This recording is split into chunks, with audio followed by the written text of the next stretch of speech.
నమస్కారం.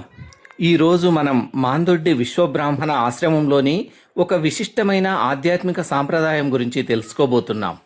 మీరు ఇప్పుడు చూస్తున్న ఈ రాళ్లపై ఓం నమః శివాయ, శ్రీ, ఓం వంటి పవిత్ర మంత్రాలు చిక్కబడి ఉన్నాయి.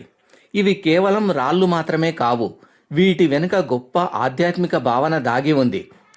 ఈ పవిత్ర రాళ్లను ఆశ్రమంలోకి వచ్చే ప్రతి ఒక్కరూ చూసేలా ప్రత్యేకంగా ఏర్పాటు చేశారు. వీటిని తయారు చేయడం వెనుక ఒక ప్రధాన ఉద్దేశం ఏమిటంటే, ఆశ్రమంలోకి అడుగుపెట్టిన ప్రతి ఒక్కరి మనసులో భగవంతుని నామస్మరణ నిరంతరం కొనసాగాలని సంకల్పించడం. ఓం అనే శబ్దాన్ని విశ్వంలోని మొదటి నాదంగా భావిస్తారు. వేదాలు, ఉపనిషత్తులు, పురాణాలలో కూడా ఓం గురించి ఎంతో గొప్పగా వివరించారు. ఓం నమః శివాయ అనేది శివుడి పంచాక్షరి మంత్రం. ఈ మంత్రాన్ని జపించడం వల్ల మనసుకు ప్రశాంతత లభిస్తుందని, చెడు ఆలోచనలు తొలగిపోతాయని పెద్దలు చెబుతారు.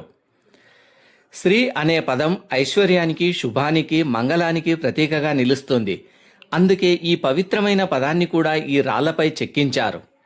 మాందొడ్డి విశ్వబ్రాహ్మణ ఆశ్రమంలో అడుగుపెట్టిన వెంటనే ఈ రాళ్ళు మనకు కనిపిస్తాయి. వీటిని చూసిన ప్రతిసారి మనస్సులో దైవ చింతన కలుగుతుంది. ఆశ్రమంలోకి వచ్చిన వారు ఈ మంత్రాలను పలుకుతూ ఆధ్యాత్మిక భావనలో మునిగిపోవాలని ఆశ్రమ నిర్వాహకులు కోరుకున్నారు. ఇలాంటి పవిత్రమైన ఆలోచనతో తయారు చేసిన ఈ రాళ్ళు ఆధ్యాత్మికతకు ప్రతీకలుగా నిలుస్తున్నాయి.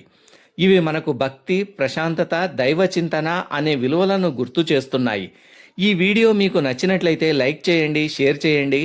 అలాగే మాందొడ్డి విశ్వబ్రాహ్మణ ఆశ్రమానికి సంబంధించిన మరిన్ని విశేషాల కోసం నా ఛానల్ను సబ్స్క్రైబ్ చేయండి. నమస్కారం.